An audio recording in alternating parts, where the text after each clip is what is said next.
हिंदवी स्वराज्याचे संस्थापक राजे छत्रपती शिवराय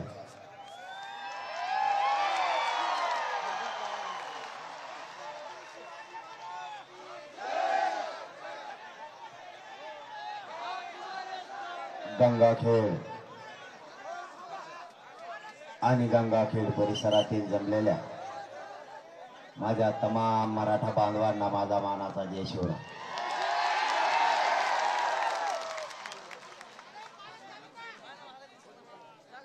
पालम गंगाखेड आणखी पूर्ण तीनही तालुक्यातल्या बांधवांना मानाचा जय शिवराय.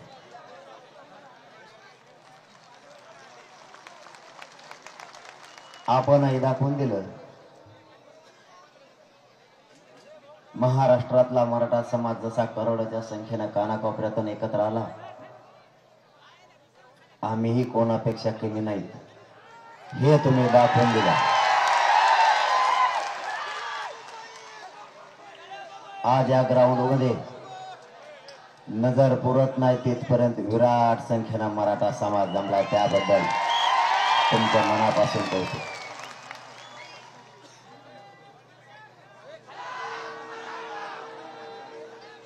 मराठा समाज ताकदीने एकत्र आला स्वतःच्या मुलाच्या न्यायासाठी.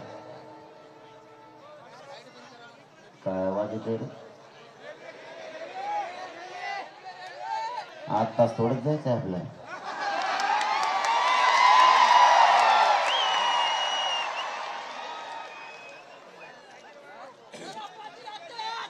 मराठा समाजानं मराठा आरक्षणासाठी लढा उभा केला. एकदाच खाली बसा बरं, मग बडबड बंद होईल तुमची. नाही खाली बसान वर बसान करून करून तुम्ही नुसता आरडा करता.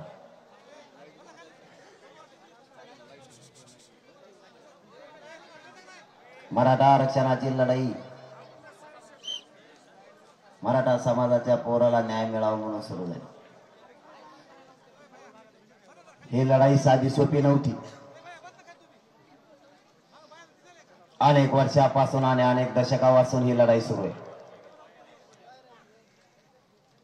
हिचा ठाव लागत नव्हता ही कुठं थांबणार आहे. मराठ्यांनाही कळत नव्हतं ही थांबली पाहिजे कुठं. आरक्षण नेमकं कुठं हे मराठ्यांच्या लक्षात येत नव्हतं. मराठ्यांनी शोध मोहीमच सुरू केली. मराठ्यांचं आरक्षण नेमकं कुठं आहे हे शोधायला सुरुवात केली. प्रत्येक वेळेस आंदोलन व्हायची,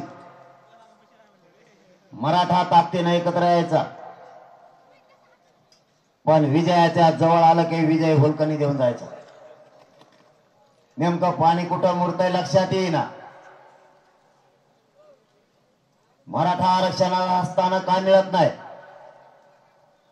हे मराठ्यांच्या लक्षात येईना. मराठ्यांच्या बापदाद्यानं रात्रंदिवस कष्ट करायचे आणि पोरं शिकवायचे. एकदाच काय करायचं कर, एक तर कायम बंद कर, नाही तर लगेच सुरू कर. मग माया मध्ये असं बंद चालू केलं की माझ्या जातं ध्यानात होत. मग मी तुलाच विचारेन कुठं राहतो सांग, कारण मी काय कॅशेत नाही टाकली सुरू व्हायला. मी काय त्याच्यासारखं पिशेत कागद घेऊन हिंडत नाही.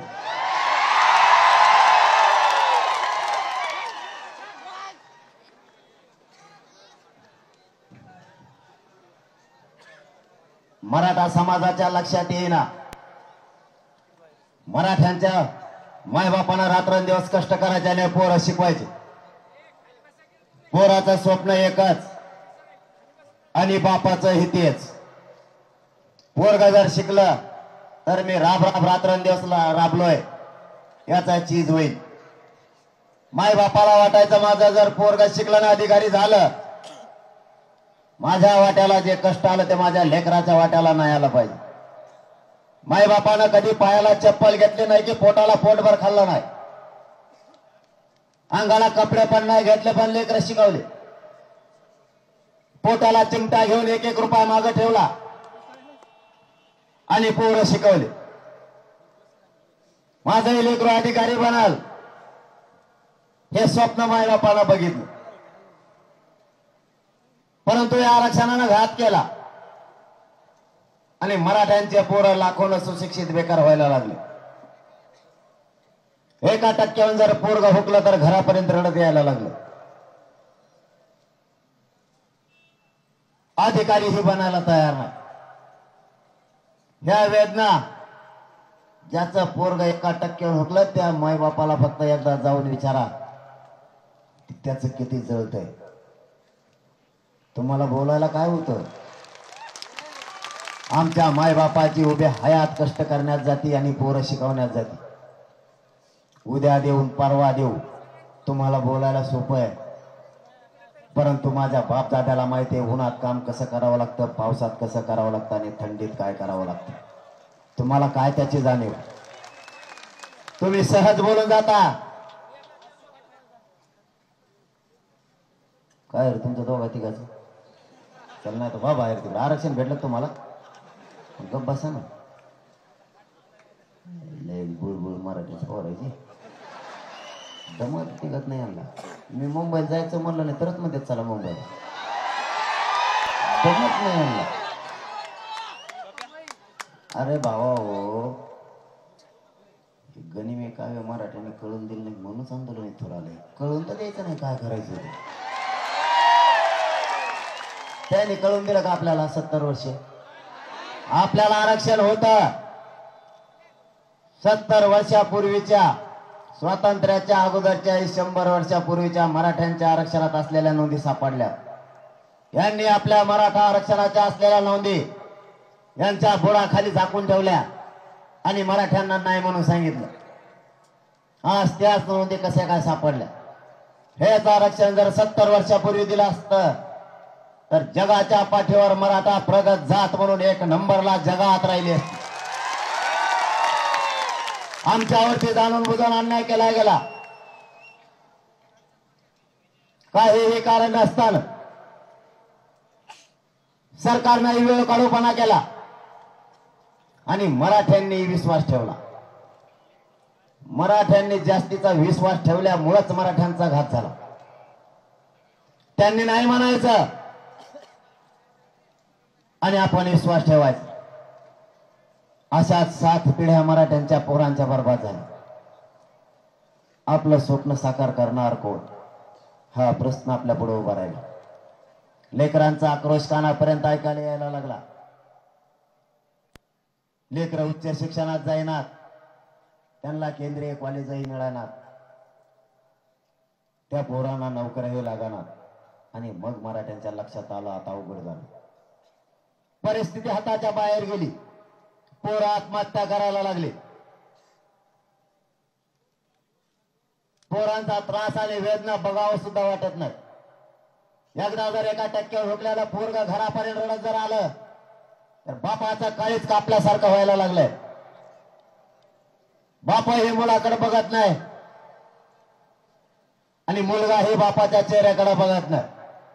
कारण दोघांच्याही स्वप्नाची रांगोळी त्या दिवशी झाली. पोरांचं आयुष्य उद्ध्वस्त झालं फक्त या आरक्षणापायी. आरक्षण नेमकं कुठं आहे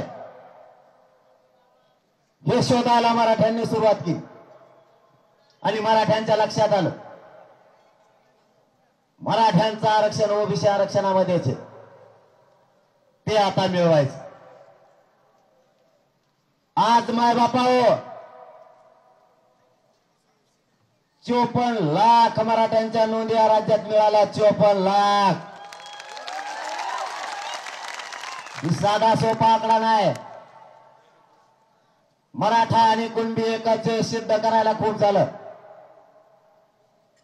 कुणाच्या काय होईना लेकराच्या घरात आरक्षणामुळे आयुष्याची भाकरी गेली याचा आनंद असू द्या. 54 लाख नोंदी मिळाल्या. आज 54 लाख मराठ्यांच्या घरात आरक्षण गेलंय. हा झालेला विजय मराठ्यांचाच महाराष्ट्रातल्या दुसरा कोणाचा नाही. हे तुमच्या एकजुटीचा विजय. आता यापूर्वी गिरीश महाजन साहेबाचा आणि आपलं ठरलं होतं या अगोदरच्या 40 दिवसात आपण त्यांना दिले ते 4 दिवस. तुम्हाला वेळ आहे ना?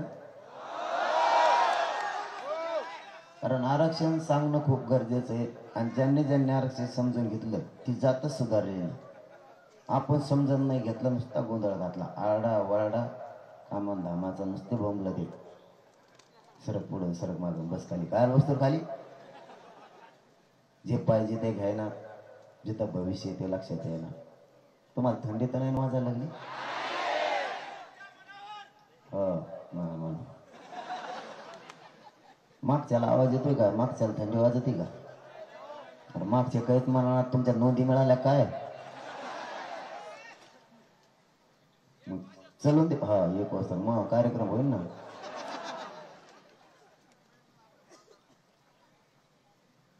पाठीमागच्या 40 दिवसात सरकारचं आणि आपलं ठरलं. मुख्यमंत्री आणि 2 उपमुख्यमंत्री मंत्र्यांच्या वतीनं शिष्टमंडळ आपल्याकडे आलं. 11 मंत्र्यांचं.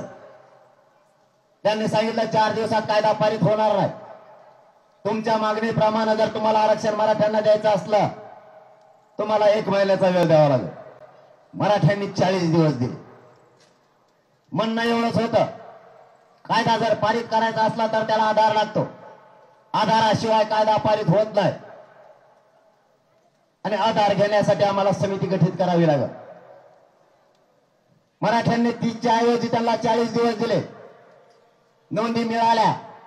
प्रथम अहवाल समितीने सरकारला सादर केला तरीही कायदा पारित केला. त्यानंतर पुन्हा दुसरे मंत्री आले, स्वतः मुख्यमंत्री आले. सगळ्यांनी मिळून सांगितलं की तुम्ही 2 महिन्याचा आणखी वेळ द्या, तुमच्या मागणीप्रमाणे मराठ्यांना आरक्षण देऊ. 24 डिसेंबर पर्यंत 2 महिने आपण त्यांना वेळ दिला. त्यांना या आधारच हवा होता. 54 लाख नोंदी मिळाल्या. या नोंदीचा अहवाल बनवून कायदा पारित करण्यासाठी आधार म्हणून घेऊन कायदा पारित मराठ्यांना महाराष्ट्रातले आरक्षण देण्यासाठी कायदा पारित करण्याचं ठरलं होतं. अडचण काय झाली माहित नाही. ठरवलं तुम्हीच, वेळ तुम्हीच घेतला. पाठीमागच्या वेळेस तुम्ही म्हणला होता सध्या विधानसभा नाहीये, कायदा पारित करणं जड जाईल. आता काय अडचण? या दिलेल्या वेळेत तर 3ही कायदे मंडळ ऍक्टिव्ह होते. अधिवेशन सुरू होतं. अहवालही तुम्ही दुसरा स्वीकारलाय. कायदा पारित करायला अडचण काय? याचं उत्तर सरकारकडे नाही. उपोषण सोडताना त्यांचं आणि आपलं ठरलं.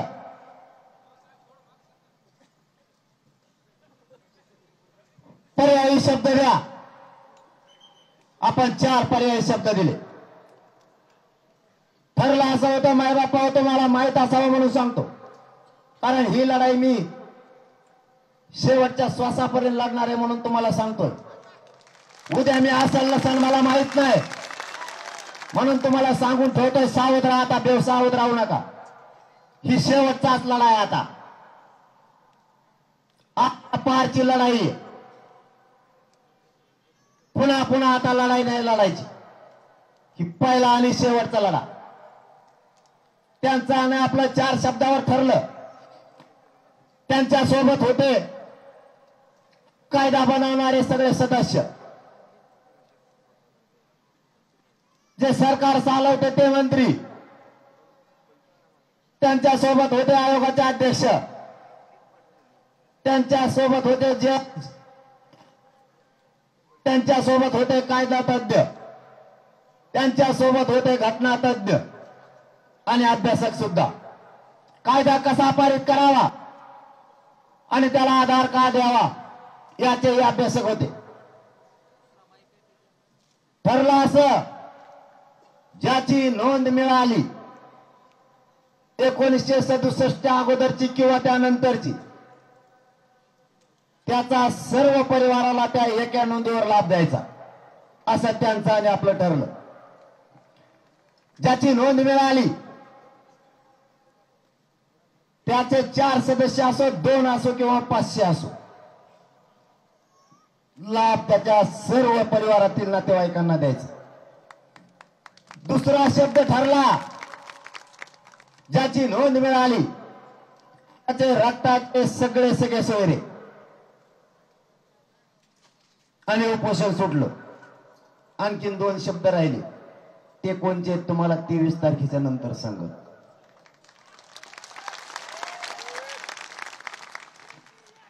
काल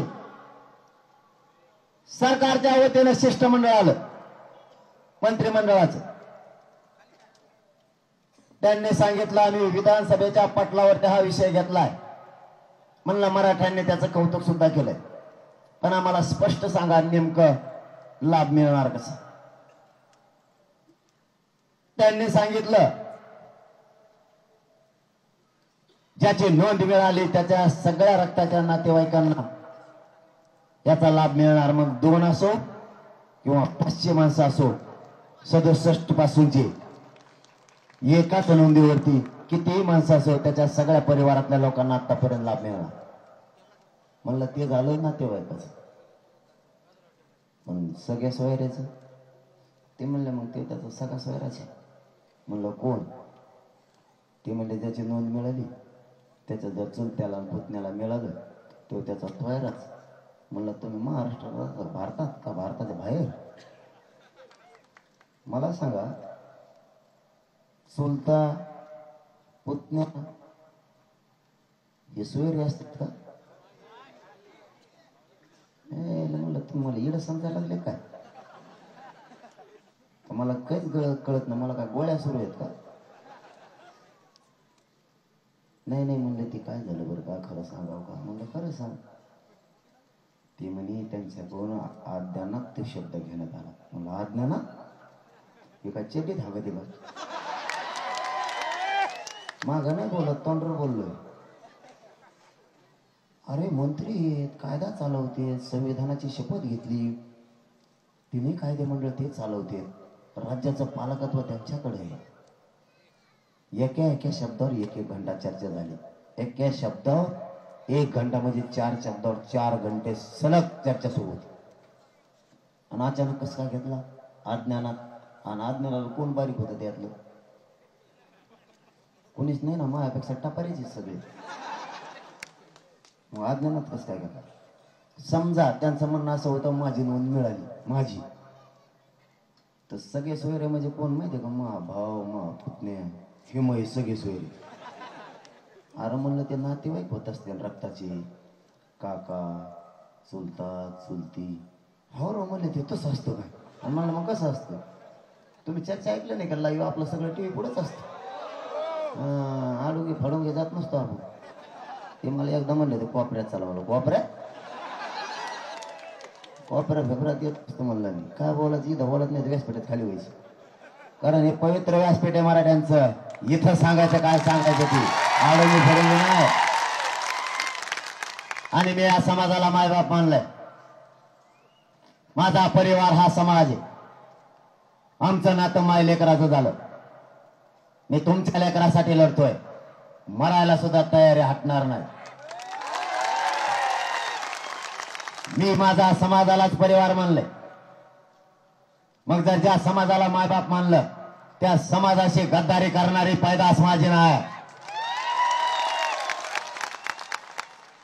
यांची अडचणच एक, मी त्यांना मॅनेज होत नाही.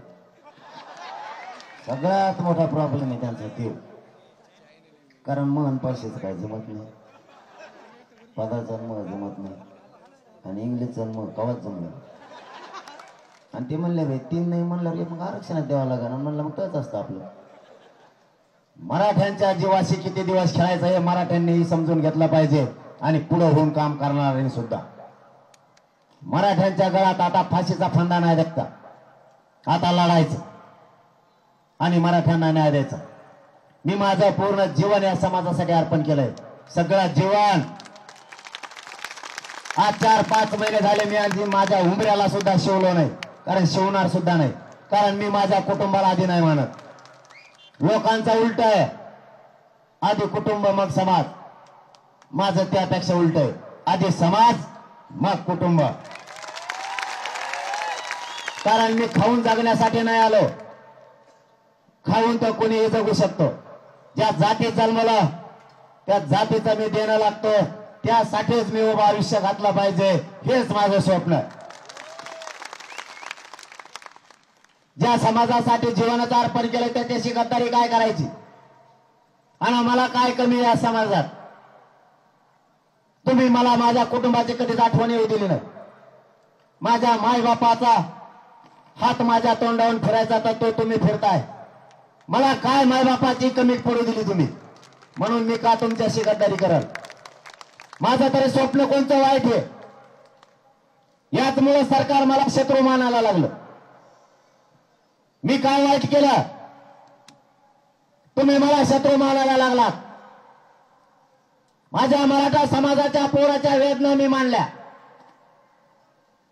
माझ्या गोरगरीब मराठ्यांच्या पोराला आरक्षण द्या ही मी मागणी लावून धरली.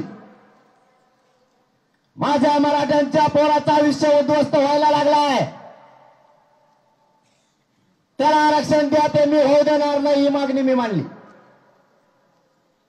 माझ्या मायबाप मराठ्यांना रात्रंदिवस काबाड कष्ट केलेत, पोरं शिकवलेत, वेळेप्रसंगी स्वतःच्या अंगावरचं आईने सोनं सुद्धा मोडलंय, पण लेकरं शिकवलेत. त्या लेकराला आरक्षण द्या आणि मोठं करा ही मागणी मी केली. काय वाईट केलं? मी कुठं कायद्याच्या चौकटीच्या बाहेर जाऊन बोलतोय? ओबीसी आरक्षण देण्यासाठी मराठ्यांनी सगळे निकष पूर्ण केलेत. ओबीसी प्रवर्गात एखाद्या जातीला जर यायचं असलं तर ती जात मागासिद्ध असावी लागते किंवा त्या जातीकडे शासकीय नोंदी असाव्या लागतात. मराठ्यांनी दोनही निकष पूर्ण केले.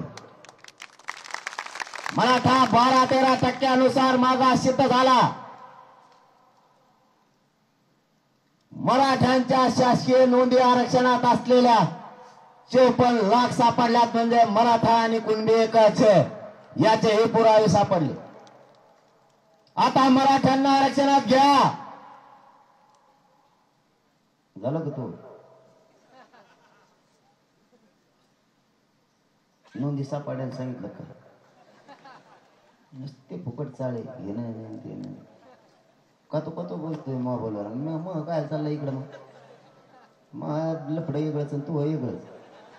आमचं दुरण टाका तो कुठं टिकी तू? आमचीच फजित चालली मारण्याची. रात्रंदिवस झोपण्यात आम्ही. सरकारचे तर डोळे गेले, त्याला तर काही दिसेना.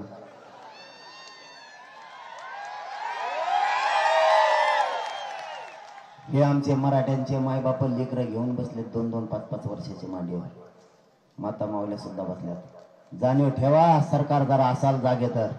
आणि मला माहिती आहे तुम्ही जागेच आहेत. मी झोपत नाही तो तुम्ही टीव्ही बघातात मला पक्का माहिती. हे विराट रूप पण एकदा बघा. आणि ही सभा नाही, इथं आलेला प्रत्येक मराठा स्वतःच्या मुलाची आणि मुलीची वेदना घेऊन आलाय. तिला होणारा शिक्षणात नोकरीतला त्रास घेऊन आलाय. तिला सभा नका बघू. उन्हात वाऱ्यात पावसात थंडीत लोक अंगावर रजा घेऊन बसायला लागले. हे काहीही दिलं ना तरीही बसू शकत नाही. त्यांच्या वेदना आहेत म्हणून इथं बसलेत. ही न्यायासाठी बसलेत. वेळी सरकारनं शहाण व्हा, नसता किंमत मात्र तुम्हाला मोजावी लागणार. आम्ही नाही थांबत. आम्ही कायद्याच्या बाहेर जाऊन नाही बोलत. आमच्या हक्काचं आरक्षण आम्ही मागतोय. तुम्ही मला शत्रू मानायला लागले. तुम्ही मला शत्रू मानत असाल तर मानू शकता. मी तुम्हाला मोजीत सुद्धा नाही, गिलीत सुद्धा नाही. कारण मी मरायला भेटत नाही. माझ्या गोरगरिबांच्या मराठ्यांना न्याय देण्यासाठी मी मरायला भेट नाही आणि भेटणार सुद्धा नाही. मायबापा हो, फक्त तुमच्याकडे विनंती आहे, तुमच्यात फूट नका पडू देऊ. राजकारणाचं ऐकू नका. जातीपेक्षा मोठं राजकीय पक्षाच्या नेत्याला समजू नका. 70-75 वर्षाचे नेते मोठे केले, आपल्याच बापजाद्याने केले. आपल्या बापजाद्याने आयुष्यभर यांचे पंपलेट चिटकिले. आपल्या बापजाद्याचं एकच स्वप्न होतं, कधी काळी माझ्या लेकराला जर गरज पडली तर हा मदतीला येईल, म्हणून यांना मोठं केलं. आज मराठ्यांच्या पोराला गरज पडली काय झालं 9 वाजले काय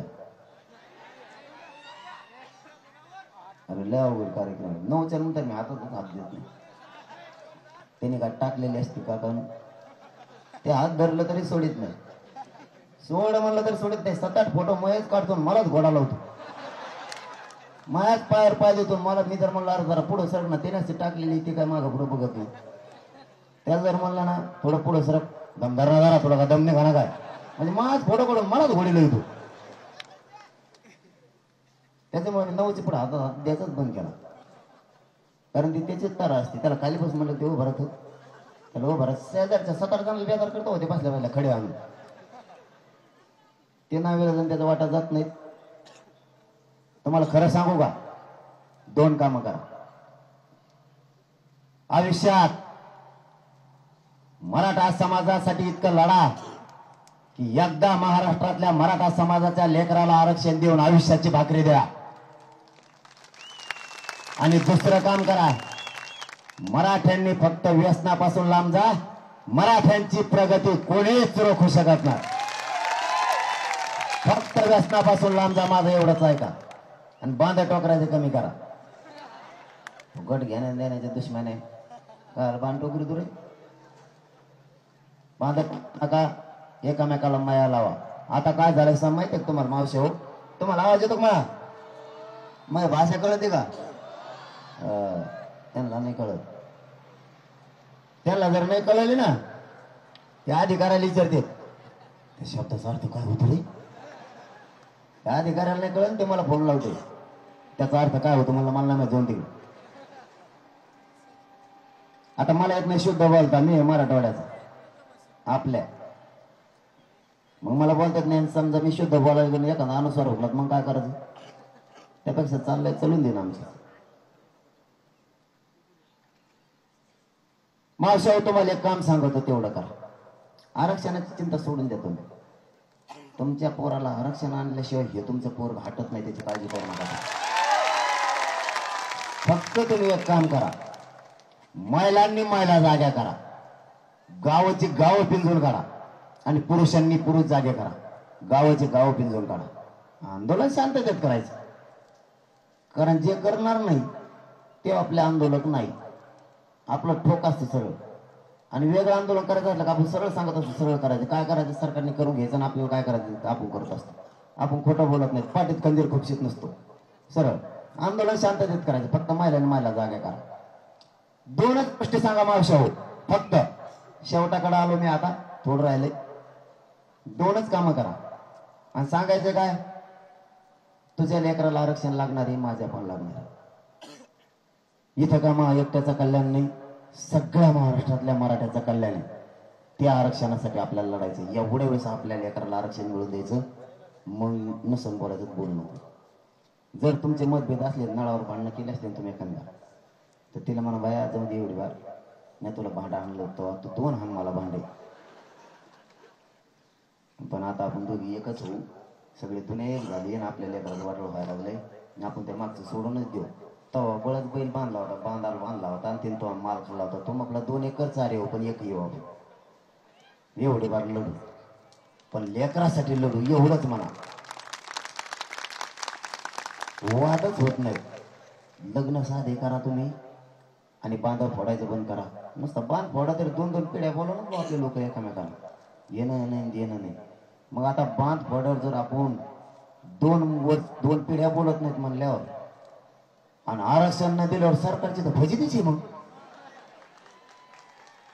त्याच्यात आयुष्यच गुतलंय मराठ्यांच्या पोराचं मावशा हो फक्त महिलांनी मराठी करा पुढे महिला जागा करा लाजू नका काय महिला म्हणतात मला लाज वाटत मला सांगा आपण शेतात काम करतो का नाही आपण लाजतो का आपण जर काम नाही केलं तर आपले लेकरं मोठे नाही होणार काम करावंच लागेल त्याशिवाय आपले लेकरं सुधारणार नाहीत मराठा आरक्षणातून सुद्धा तुमचे पोरं मोठे होणार आहेत त्यात काय लाजायचं तरी काही महिला म्हणतात नको बाय मला लाज वाटत वाटून दे मग काय करते आता करतो तर मग आम्ही जाता काय जनजागृती नको करू तू पण मा एक प्रश्नाचं उत्तर दे ना तो हा दीर निवडणुकीला उभा राहिल्यावर कसं गल्ली गल्लीने पॉम्पलेट घेऊन पळवती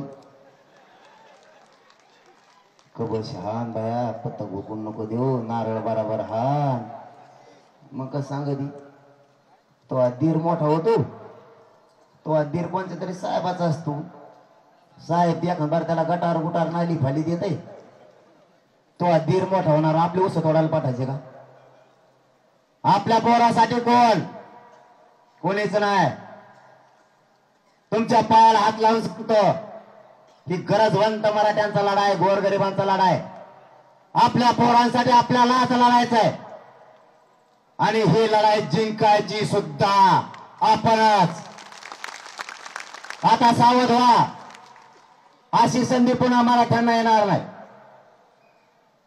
या गंगाखेड मधून मुख्यमंत्री आणि गृहमंत्री फडणवीस साहेबांना माझी विनंती आहे, त्या नोटिसा फिटिसा बंद करा. तुमच्याकडे दिल्या का नाही? ते असं उलट करून ठेवलं. तुम्हाला सांगतो आता, मुख्यमंत्री गृहमंत्री बसते तिकडं, नोटिसा दिल्या ती इकडं. लोक काय म्हणतात त्यांना ऐकायला मिळतं का? नाही. आता लोक मला काय म्हणतात, मी देवेंद्र फडणवीस साहेबाला सरळ आज प्रश्न विचारतो, सांगतो सुद्धा. तुम्ही नोटिसा दिल्या, द्यायला लावल्या, त्यात पोलिसांची काहीच चूक नाही. त्यांना द्यायला सांगितलं म्हणून दिल्या. मला माहिती 4-5 जणांना द्यायला सांगितलं, आणि ती कोण आहेत मला माहिती. मी तुम्हाला त्यांचं नाव नंतर सांगत. हो, त्याचा तर कार्यक्रमच आता. त्याला आयुष्यभर बोलायला नाही आता.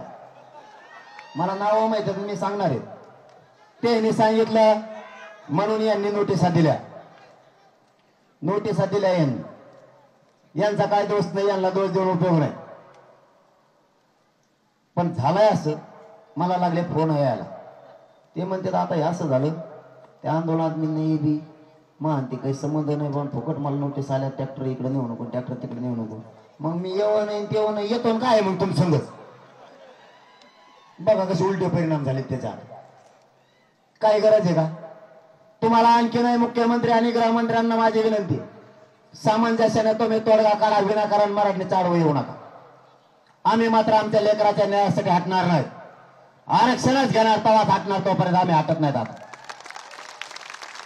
आणि तुम्हाला एक काम सांगतो माय बापाव, कधी काळी जर आंदोलन करायची वेळ आली तर एवढी जागृती करा, इतके गावे पिंजून काढा. कधी काळी या गंगाखेडच्या परिसरात जर आंदोलन करायची वेळ आली तर 20 किलोमीटर मराठ्यांना उभा राहायला जागा नाही राहिलं पाहिजे, एवढ्या ताकदीनं शांततेत आंदोलन करा. आणि दुसरं सांगतो, नोटिसा दिल्यात, जर एखाद्याला अटक झाली काहीच म्हणायचं नाही, फक्त मी सांगतो तेवढंच करायचं. ज्या पोरांना नोटिसा दिल्यात त्यांना उघडं पडू देऊ नका. ते तुमच्या आमच्यासाठी लढतात, लक्षात असू द्या. तुमच्या लेकरायचे त्यांच्यासाठी फक्त एकच काम करा, त्यांना जर उचलून नेलं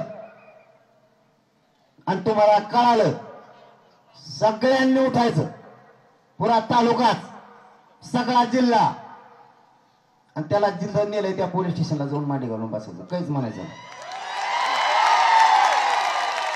पोरग सोड सुद्धा म्हणायचं नाही,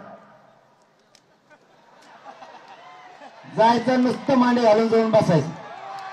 गेल्या गेल्या फक्त एक काम करायचं,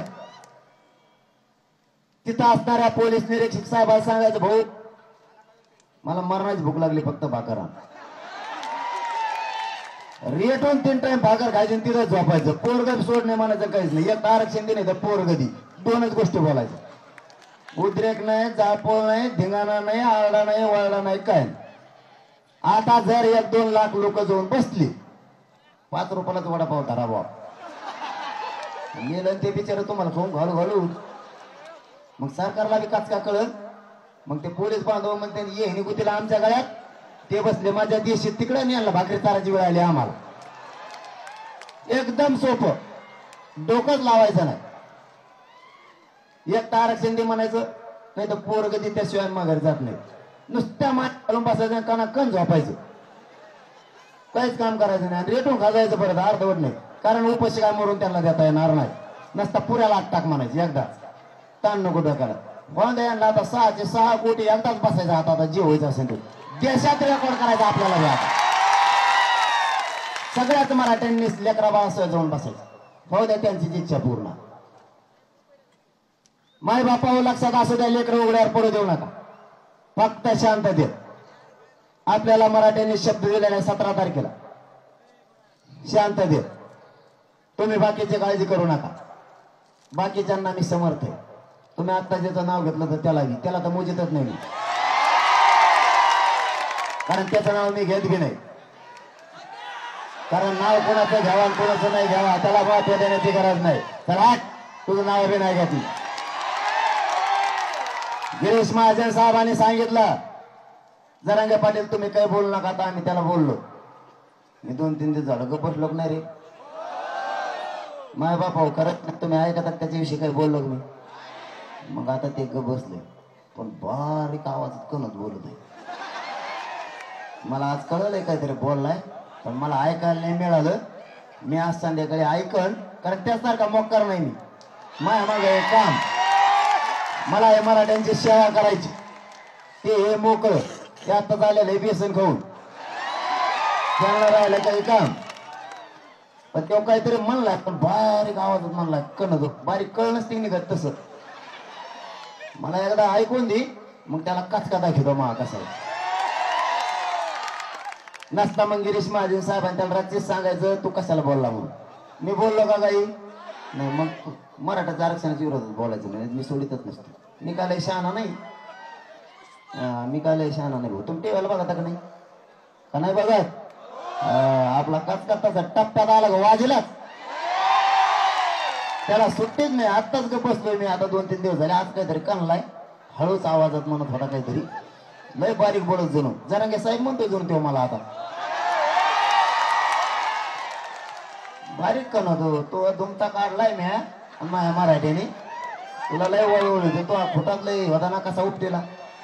आता देव बिहार आला ना, मराठ्यांना आरक्षणापासून कोणीच रोखू शकत नाही. आता देव बिहार आला तरी पण मराठी आरक्षणात गेले, त्यामुळे लय वळवळ नाही करायची. आणि माझ्यासारख्या एडपटाच्या नदीत नाही लागायचं. तू एक एडपट, मी दुप्पट आहे. मग मी काय लय शहाणा नाही, माझ्या नादी लागू नको. मी त्याला लय बारीक सांगितलं, पण ते वळवळ करतोय. दांडे कुऱ्हाडी काठ्या पाय तोडी आणि पाय तोडर हे मराठ्याचा आग्यामुळे तो चेरीत घुसन ना. तुझा बदल झाला का? मला नुसते अटक करायचं म्हणलं तरी हे पुरेचे पुरं काय होईल राज्यात. तू कायला स्वप्न बघतो गप मर ना. मला त्याचं ऐकून द्या फक्त, तोवर नाही बोलत मी, कारण मी शब्द दिलेला. मराठीचा असं आहे, शब्द दिला की मराठीत फिरून बदलत ना. मी त्याला शब्द दिला तेव्हा आज काढलाय, मला गाडीत सांगितलं हळूहळू असं काय कोण म्हणलाय, मला फक्त ऐकून द्या. त्याचसारखं मी कागद घेऊन येत नाही. 3 पिशवी घेतली बाजाराची आणि असंच चलवतोय कोणाला, तुम्ही वाचा, त्याला म्हणतो तुम्ही वाचा. विधानमंडळातच घेऊन गेला. अरे ते कायदे मंडळ आहे, 35 वर्ष तुला अनुभव आहे, जरा शाण्यासारखं वागणं. आबळ आलं ते फिरल्यावर कोण करतो तू तिथं कशाला नाही. तू त्या मंत्र्याला म्हणतो वाचा तुम्ही. बरं मग हिंदी मला येत नाही, मी का करू त्याला? मग हिंदी त्याच्या भाषणात वाचून दाखवतो, तेच हसू तू एडपट काय म्हणता माझं उगं. बरं खरं बोलत मी त्याला म्हणलं, गोरगरीबाचा खाल्लं जेलला गेला, तुला तळतळाट लागला, तो महाराष्ट्र सदन खाल्लं आणि बेसन भाकर खाऊन आला. मी असं म्हणलो त्याला. तेव्हा म्हणतो त्याला काय माहित मध्ये काय काय मिळत आहे. मध्ये बेसन भाकर आणि कांदा मिळतो, मग काय कोणी भर लगेच करला नाही देऊ कोणाला सांगत कांदे मिळत. एवढा मोठा नेता आहे, कायद्याची शपथ घेतली, कायदा पायदळी तोडवायचा नसतो, जातीवाद करायचा नसतो. मी रात्रंदिवस मराठ्यांना आवाहन करतोय, मराठ्यांनो शांत राहा. हे राज्य शांत ठेवायचं आहे, शांत आपलं राज्य आहे. ओबीसी बांधवांनी मराठ्यांच्या अंगावर यायचं नाही, मराठ्यांनी ओबीसीच्या अंगावर नाही जायचं. हे राज्य आपलं आहे, हे जिल्हे आपले, तालुके आपले. त्याच्या फायद्यासाठी तो आपल्या दंगल लावून आपल्याला नाही लावायची. आत्ताही ओबीसी बांधव आणि मराठा बांधव एका जीवन गावात वागत. आत्ताही मुस्लिम बांधव असो, दलित बांधव असो, धनगर बांधव असो, वंजारी बांधव असो किंवा ओबीसी बांधव असो, आत्ताही गावखेड्यात बघा तुम्ही. तुमच्याकडे गावखेडे असते ना, हा बघा तुम्ही. लग्नाला जर चालले ना ओबीसी बांधव मराठा बांधव, दोघं 50-50 पेट्रोल टाकी ते भाऊ गाडीला, आणि दोघं एकामेकाला चहा पाहिजे. ते आज ह्यो पाहिजे तो, उद्या त्यो पाहिजे तो, आणि जर ते नाही पाहिजे कचा कच घोडे होते एकामेकाला. एवढं प्रेम आहे त्यांचं एकमेकावर. आत्ताही एखादी जर मोटर जळाली ना, ते म्हणता तुला पिकनक जळून देऊ, तर मग आपली मोटर घेऊन पाणी देतो आहे पिकाला. इतकं प्रेम करते एकमेकावर. फक्त कापसच आपण आपली याची देत, त्यासारखा कोणाचा नाही याची. ते कोणाचा खातून जेलला जातो. तो फक्त आज काय बोलला मला, उद्या मला आज बघू दे, तो ऐकडे उद्या बघतो मी, हाय उद्या दिवस माझ्या कसा टाकतो आणखी. मराठा आरक्षणाच्या विरोधात बोलला मग त्या कोणत्या जातीचा असो त्याला सुटके नाही देणार बी नाही. फक्त माझी तुम्हाला विनंती, एकजूट फुटून देऊ नका. नोटीशीचं गृहमंत्री बघतील. आता मी हे बोलतो, मोगाशी त्या वडगावच्या पाठीमागं मला मुख्यमंत्री कार्यालयातून फोन होता, पण हे लोकांनी सुधरून दिलं नाही म्हणून म्हणलं नंतर बोलू. गृहमंत्र्याला सांगतो नोटीस माघारी घ्या, उगाच ताणू नका, नसता तिसरंच लफड होईल. मग मला नाही सांगायचं. आपण मुंबई जायचं म्हणलो का नाही, आणि मग कसं काय नोटीस दिल्या तुम्ही आम्हाला? म्हणजे तुम्ही तिकीट दिलं काय मग आम्हाला या म्हणून? आणि नोटीसीला काय होईल बरं? आता काय होईन? आता काय करता? कशात दिलं तुम्ही? बरं आम्हाला मुंबईत जायचंच नाही, आमचं ठरलंच नाही. साधी सोपी गोष्ट आहे मावशाव, आम्हाला मुंबईत जायचंच नाही. मग नोटीस द्यायची काही गरज आहे का? ठरल्यावर ठीक आहे भाऊ, लगेच त्या ट्रॅक्टरवाल्यालाच देऊन बसले, ट्रॅक्टरनं घेऊन जाऊ. आता हे मराठी इतके कलाकार आहेत, यांना जर यांचा बाप म्हणला ना तू लग्नाला जायचं नाही, तू शेतात जाय, हे शेतात जातो, तिकडे बैल बांधतो, उसा लग्नाला जातो. आणि तुम्ही इतकं त्यांना सावध केल्यावर हे तुम्हाला माहित होते का मग गेलेले किती येडपटपणा आहे हो. बरं आम्ही डिक्लेअर केलं नाही, घोषणा नाही, तरच नोटिसा दिल्या. बरं द्यायनात का? हरकत नाही, आता का करता दिल्यात म्हणलं. पण आम्ही का बरं मुंबईला जाऊ नये? जायचं नाही, पण का जाऊ नये? आम्ही मुंबई बघायची नाही का? मुंबई महाराष्ट्राची नाही का? आम्ही महाराष्ट्राचे आहे का नाही? आम्हाला बघायचं भावा इमान कसं उडत. मंत्री कोणत्या खोलीत झोपवतो, गादीवर कसा झोपवतो आम्ही बघू नाही का? चहा कोणत्या कंपात पितो, त्याच्यामध्ये साखर टाकतो का? आमच्या साखरेसारखी तोही साखर आहे का? बघायच नाही का आम्ही? ती शेअर मार्केटचा बैल तसं कमवून करतो आम्ही बघू नाही का? रॅल्या कोण कोण पळा द्यात कसे आम्ही बघायचं नाही का? लोक म्हणतात मंत्रालय लय मोठं आहे, वर बघितलं की टोपी पडते, मग आम्ही बघू नाही का कसं घे? आम्ही जायचं नाही का? हिरो हिरोईनचे बंगले कसे दिसतात बुवा? बिस्किटच्या कंपन्या कसल्या असतात? चॉकलेट कस काय होते बघायचं नाही का आम्ही? म्हणजे सगळे देशातले येते ते बघते, आम्ही बघायचं नाही का? आम्ही काय केलं तुमचं? आमची मुंबई बघून द्या ना आम्हाला कशी दिसती, काय होती. मंत्रालयाला जवळून हात लावून बघू दे भाऊ कशी काय म्हणून. मंत्रालय असं लांबून जवळ नको जाऊन देऊ. आम्हाला काही करायचंय का तिथं जाऊन? आम्ही काही त्रास दिला तुम्हाला? आम्ही आमच्या भाकरी घेऊन चाललो, तेवढी एकच अवस्था करा फक्त आमची. कारण ते नैसर्गिक कुठं जावा इतक्या दिवसानं माघारी कसं काय यावा? आम्ही काही म्हणलो का जायचं काही? आम्ही काही त्रास दिला तुम्हाला? नाही. मग तुम्ही का म्हणलं पुढे आमच्या मागा लावलं घेऊन दे नाही? आणि आम्ही का बघू नये? सगळे दुनिया तुम्ही सांगून टाका आम्हाला मुंबई तुमची नाही, तुम्ही महाराष्ट्रात नाही, जातो आम्ही आसामला राहायला सगळे मराठी. का करावं मग? आता माय बापा जाता जाता तुम्हाला माझी विनंती, आंदोलन शांततेत करा. ही लढाई जिंकायची, आपल्या पोराला न्याय द्यायचा. अशी संधी मराठ्यांना पुन्हा नाही येणार. या संधीचं सोनं करा. काही झालं तर हरकत नाही, ही लढाई जिंकायची. मराठ्यांना आरक्षणात जाण्यापासून कोणीच रोखू शकत नाही, शब्द आहे माझा तुम्हाला. कोणीच रोखू शकत नाही. मराठी आरक्षणात गेले. मला फक्त तुमची एकच अपेक्षा आहे, मला तुमच्या पाठबळाची गरज आहे. मी तुमच्याच पाठबळावर तिथं माझी जीवाची बाजी लावून बसतो. मी 17 दिवस उपोषण केल्यामुळं आणि नंतरचं 9, 26, 27 दिवस उपोषण केल्यामुळं माय बापा माझं शरीर मला साथ देत आता. माझे काय हाल होते हे माझ्याच गाडीतल्या लोकांना माहिती. मला डॉक्टरांनी सांगितलं तुम्ही आराम करा, तुम्ही आता फिरू नका.